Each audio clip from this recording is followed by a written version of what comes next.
Қайырлы күн достар, менің каналыма қош келдіңіздер. Бүгін сіздермен шоколадты печеньені үй жағдайында дайындайтын боламыз. Оңай түрімен бөлісемін. Сіздермен жұмыртқасыз, жай ғана аз ғана ингредиентпен дайындайтын боламыз.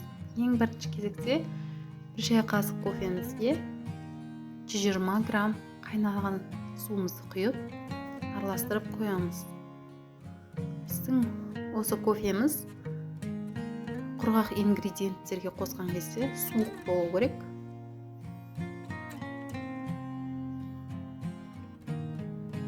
Ең алдымен құрғақ ингредиенттерімізді араластырып аламыз.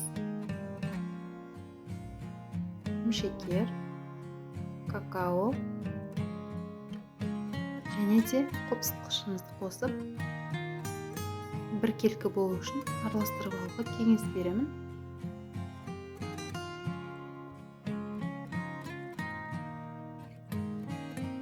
Егер де мен видеом сіздерге ұнап жатса, подписаться етіп, лайк басуды ұмытпаңыздар.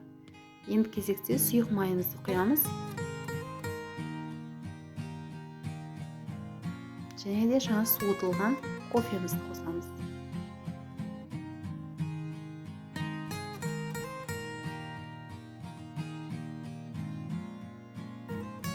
Біркелкі масса болғанша илейміз.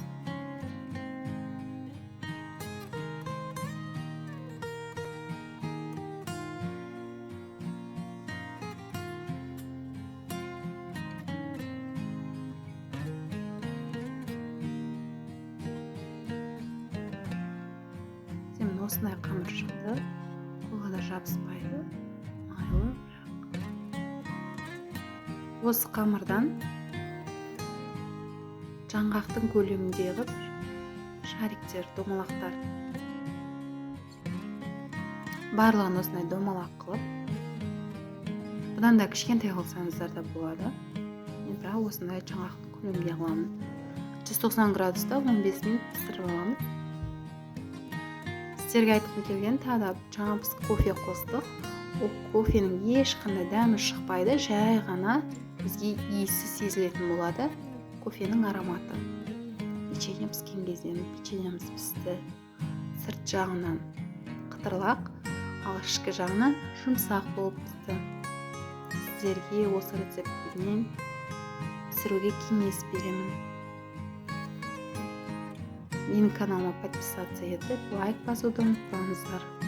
Комментарий қалдыруды ұмытпаңыздар. Егер де видео ұнап жатса, достарыңызбен бөлісіңіздер.